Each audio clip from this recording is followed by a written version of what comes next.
সুপ্রিয় দর্শক বন্ধু, আসসালামু আলাইকুম। আপনারা সবাই কেমন আছেন? আশা করি সবাই ভালো আছেন। আজ আমি দেখাবো একজন প্রান্তিক খামারি কিভাবে একটি গরু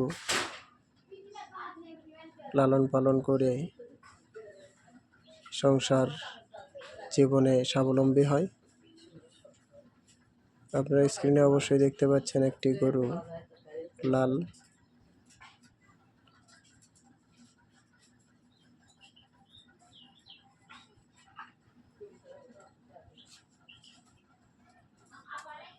শাহিওয়ালের ক্রস মোটামুটি ৭০-৭৫%